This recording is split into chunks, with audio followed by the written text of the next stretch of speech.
In the twilight of the 16th century, a shadow loomed large over the Carpathian Mountains, woven not merely from the mist that often draped the dense forests, but from tales so dark they chilled the bone. This is the harrowing story of Countess Erzsébet Báthory, known infamously as the Blood Countess. According to royal letters of the time, amidst the opulence of Kasteiche Castle, nestled in what is now Slovakia, something far more sinister than mere aristocracy was brewing. Born in 1560 into one of the most powerful Protestant families in Hungary, Erzsébet's lineage was tainted not just with privilege, but also with madness and cruelty, traits that would overshadow her very existence. Records from the abbey reveal, by 1600, rumors swirled like the harsh winter winds about her malevolent practices. The locals whispered of her cruelty, a ferocious blend of vanity and brutality, which led to the torture and demise of countless young girls. The truth, however, was far darker. Witness accounts describe how the castle's walls, which should have shielded life, instead echoed with the agonies of the innocent. But here's where it gets interesting. What if Erzsébet had been guided not by cruelty, but by a desperate quest for eternal youth? This hypothetical twist does little to mitigate the horror that unfolded within those stone confines. As the Countess's obsession with beauty deepened, so too did her methods grow more macabre. By the early 17th century, stories reached King Matthias II, compelling him to investigate. In 1610, the climax of this gruesome tale was reached when Erzsébet was arrested and tried not in a public court, for her noble birth forbade it, but privately, where witness testimonies sealed her fate. She bathed in their blood to preserve her own youth. One servant's testimony echoed through the hallowed spaces of her trial, a statement that reverberated with chilling finality. This marked the beginning of her life sentence, confined within her castle's walls, bricked up with only small slits for food and air. How did such a powerful figure descend into such infamous brutality? This story explores the unsettling junctions of power, isolation, and madness. As we peel back the layers of time, the chilling reality of Erzsébet Báthory's actions serves as a stark reminder of the depths to which humanity can sink and the eternal quest for beauty at any cost. Stay tuned, for each piece of this dark puzzle provides not just insight into a soul lost to history, but a reflection of the darkest potentials harbored within all of us. Born into a noble family in 1560 in Nyírbátor, Hungary, Erzsébet Báthory was cradled in the arms of privilege and dark legacy. Her family, one of the most powerful in the region, was notorious not only for their vast wealth, but also for their ruthlessness. According to royal letters of the time, the Báthory clan wielded substantial influence, and young Erzsébet was tutored in the arts of courtly life and governance. But beneath the glittering surface of royal education, there was a shadow of brutality, as records from the abbey show that relatives of Erzsébet were acquainted with acts of severe cruelty.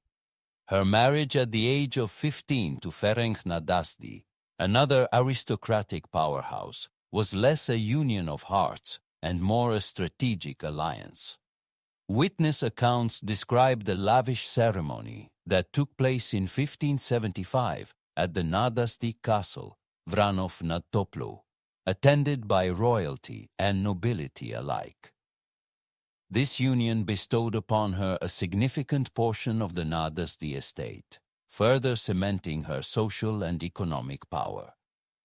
The real turning point, however, came with Ferenc's departure to war. leaving Erzsébet in control of the vast Nadasdi estates. Here's where it gets interesting.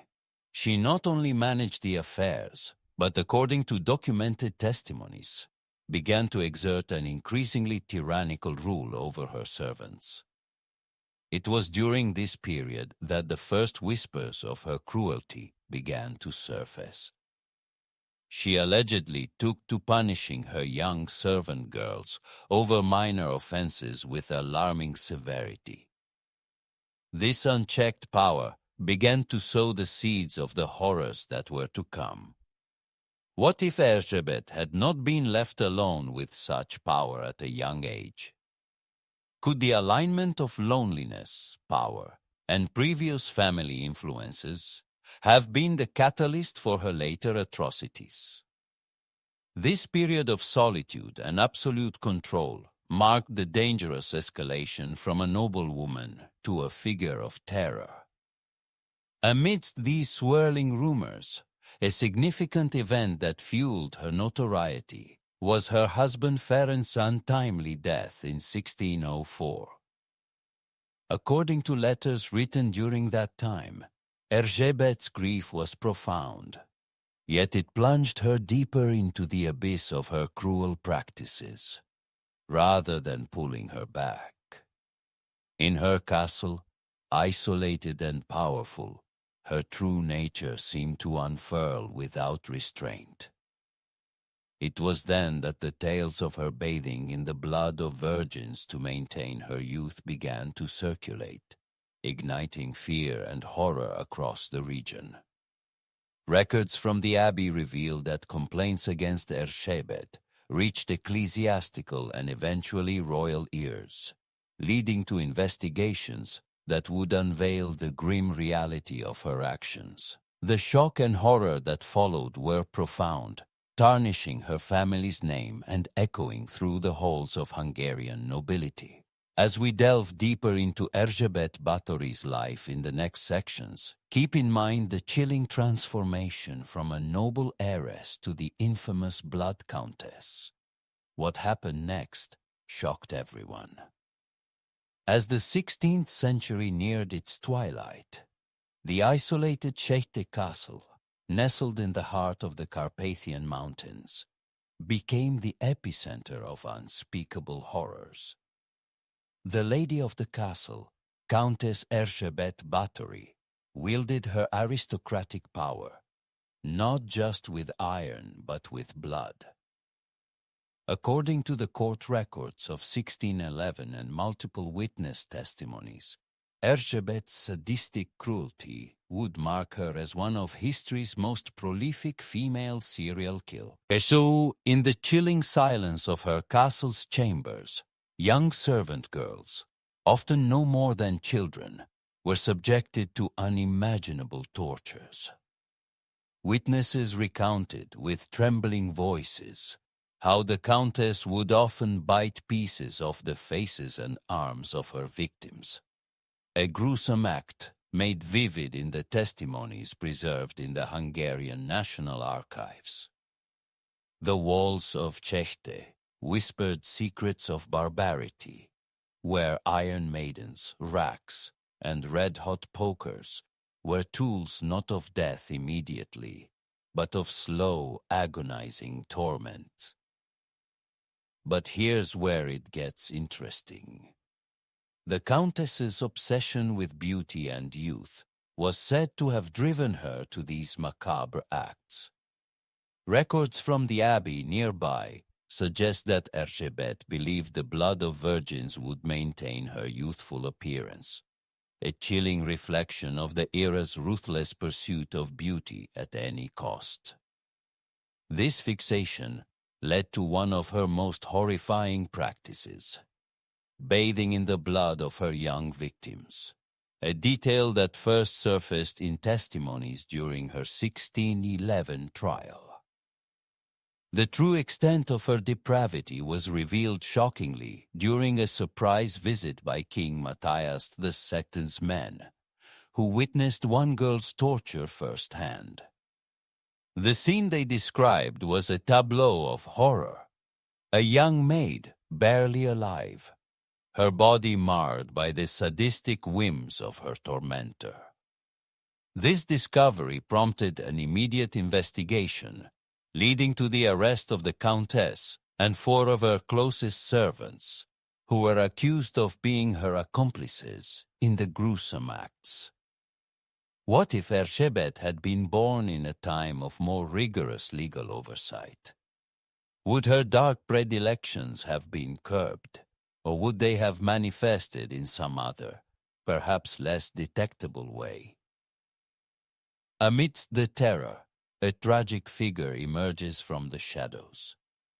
A young servant girl named Cataline, who, according to a faded letter she managed to smuggle out, had once dreamed of becoming a scholar. Her dreams were cruelly replaced by nightmares under the Countess's brutal regime. This poignant story of crushed potential and human suffering captures the personal tragedies that unfolded within the castle walls. As the trial progressed, further gruesome details came to light, painting a portrait of a woman lost to her own twisted desires. The court documented Erzsébet's acts in excruciating detail, using the very letters and diaries found in her chambers as evidence against her. In a twisted irony, these written words, meant to chronicle knowledge and beauty, instead recorded acts of savage brutality. The truth, however, was far darker than anyone could have imagined. This wasn't merely a tale of a noblewoman gone mad, but a reflection of a society that, too often, turned a blind eye to the excesses of the powerful, especially when masked by a veneer of aristocracy and elegance. It raises a profound question about the complicity of those who knew yet chose silence, perhaps out of fear or gain. As we delve deeper into the abyss of Erzsébet Báthory's life in the upcoming sections, let us ponder not only on the deeds that stain her legacy, but also on the shadows that lurk in the corners of power, waiting for the light of truth to expose them. In the labyrinthine depths of late 16th century Hungarian nobility, the legal and societal structures were a murky blend of power, privilege, and exploitation. This was the world in which Countess Erzsébet Báthory, born into one of the most prominent families of the era, found both shield and sword for her darkest deeds. Under the shadowy cloak of feudal law, Erzsébet's noble status became her carte blanche to commit atrocities largely unchecked. According to documents from the time, the Countess wielded her authority over her servants with a chilling detachment, exploiting the societal norms that viewed servants almost as less than human. These norms were deeply ingrained in the social fabric, where the nobility were both lawmakers and law enforcers. Legal historian Dr. Emilia Kovács points out, in Erzsébet's time, the rights of serfs and servants were minimal, their lives beholden to the whims of their lords. This chilling reality provided a fertile ground for Erzsébet's horrors. But here's where it gets interesting. The Countess's actions were not merely personal cruelties, but were also tacitly supported by societal and legal structures. Records from the royal court of Hungary illustrate a disturbing tolerance for noble misconduct. In one documented instance, a complaint against Erzsébet for mistreatment of servants was dismissed, with the court citing her noble status as sufficient reason to abstain from intervention. Witness accounts from surviving servants reveal the depth of Erzsébet's depravity. One servant, named Anna, recounted in a trembling voice, "The Countess would often joke about our lives being in her hands, and whether we lived or died was her choice alone to make." This psychological terror was compounded by physical horrors. as detailed in a letter found in the castle's archives, describing how she would inflict pain with such inventiveness that it seemed a dark art. What if the societal norms had been different? What if the serfs had the power to legally challenge their lords? These questions linger, highlighting the tragic inevitability of the servants' fate under Erzsébet's rule. The situation reached a sinister peak when Erzsébet began to believe that the blood of young girls would grant her eternal youth. According to a priest's diary from a nearby village, the Countess has taken to bathing in the blood of a maiden to secure her vanity against the ravages of time. This grotesque escalation shocked even those accustomed to noble excesses. The emotional climax of this dark saga unfolded when news of her gruesome practices finally breached the castle walls. In 1610, a government official, spurred by rumors and a rising body count, decided to investigate. The discoveries made would horrify even the most desensitized observer. As the official later testified, "What I witnessed in the chambers of Chete Castle will haunt me to my dying day. Young lives snuffed out in a setting of unspeakable terror." This revelation sent ripples through the upper echelons of Hungarian society, leading eventually to Erzsébet's arrest. Yet the reaction was not one of immediate outrage, but rather a slow, reluctant acceptance, underscored by a pervasive reluctance to completely tarnish the nobility's image. Even in her confinement, Erzsébet was shielded from the full weight of the law, confined to her rooms in Chete Castle until her death. As we reflect on this chapter of history, it becomes clear that Erzsébet Báthory's story is not only about the acts of a disturbed individual, but also about a society complicit in her crimes. The legal loopholes and societal structures of the time created an environment where such atrocities could flourish unchecked, leaving us with a legacy of horror that echoes through the ages. As the dawn of the 17th century neared, the chilling echo of tragedy shrouded Chete Castle. The once untouchable Countess Erzsébet Báthory was finally facing the consequences of her horrific acts. According to royal letters of the time, King Matthias II, driven by both political and social pressure, ordered an investigation into the numerous allegations against the Countess in 1610. The investigation was led by György Thurzó, a man of considerable influence and a long-time acquaintance of the Báthory family. Records from the abbey show that on December 30th, 1610, Thurzó arrived at Chete Castle under the guise of a friendly visit. Witness accounts describe the scene. As Erzsébet greeted Thurzó, he and his men conducted a sudden and meticulous search of the castle. They discovered a scene so macabre that it shook even the most seasoned soldiers. The bodies of young girls, some still barely clinging to life, were found hidden within the castle's dismal chambers.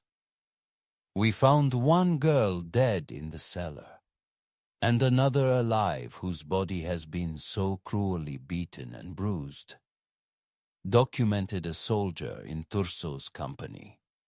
The discovery provided the irrefutable evidence needed to arrest Erzsébet. Imagine, what if Erzsébet had sensed Thurzó's true intentions and fled the castle? The trial began in January 1611. It was a spectacle that drew attention from all corners of the kingdom. The Countess, however, was conspicuously absent from the proceedings, kept under strict house arrest in her own castle. Over 300 witnesses testified. painting a vivid picture of the atrocities committed behind the castle's imposing stone walls. According to a documented statement by a local priest, the Countess bathed in the blood of the virgins to retain her youth, a ghastly act witnessed by many who are now silenced by fear or death. But here's where it gets interesting. Despite the overwhelming evidence and public outcry, Erzsébet was never formally convicted of murder. Historical sources suggest that her noble status and the potential scandal of executing a high-ranking noblewoman influenced the decision.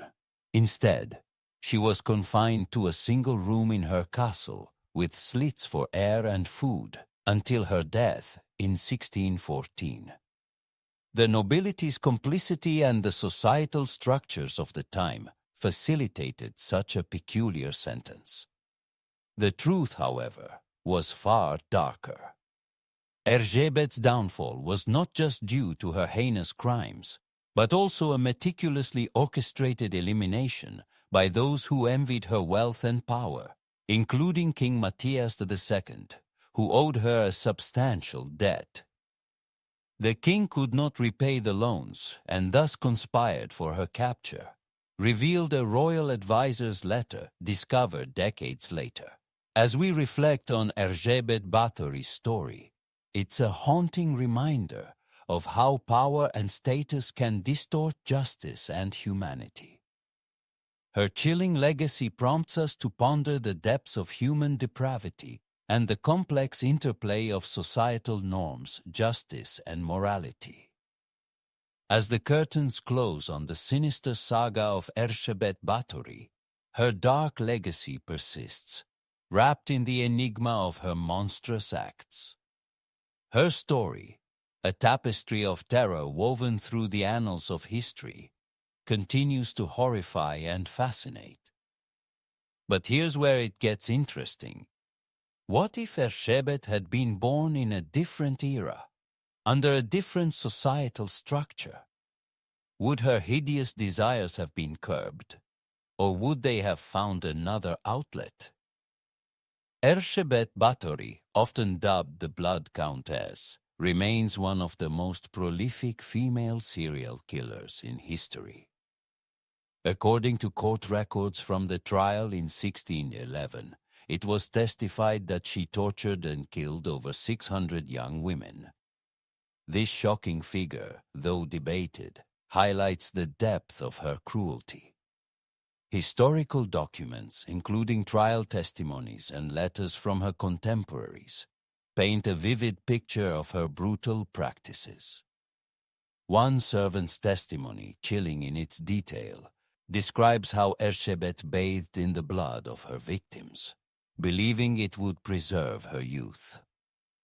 What happened next shocked everyone. Despite the gravity of her crimes, Erzsébet was never formally executed. Instead, she was confined to her castle in Čachtice, walled into a set of rooms with only small slits for air and food. This unusual punishment, dictated by her noble status and the political implications of executing her, was a reflection of the era's complex social hierarchies. She died in 1614. Her life ending as darkly as it had been lived. Erzsébet's story is not merely a historical footnote. It is a mirror reflecting societal and gender issues that resonate even today. Her ability to evade severe punishment for so long speaks volumes about the power dynamics and legal exemptions afforded to the nobility of her time. Historians suggest that her case might have been exaggerated as a cautionary tale of unchecked power and privilege leading to moral decay. As we reflect on Erzsébet Báthory's life and crimes, the true horror may lie not only in the acts themselves but in the societal structures that allowed them to go unchecked for so long. The truth, however, was far darker than mere murder. It was the silence of those who could have intervened but chose not to, out of fear or favor, that amplified the atrocities. In the shadow of her legacy, we find a timeless lesson on the dangers of power without accountability. In closing, while Erzsébet Báthory's tale is steeped in blood and dread, it compels us to look deeper, questioning the very fabric of justice and the societal constructs that shape it. Her life, a grim tableau of horror, serves as a stark reminder of the depths of human depravity and the enduring impact of historical transgressions on contemporary consciousness.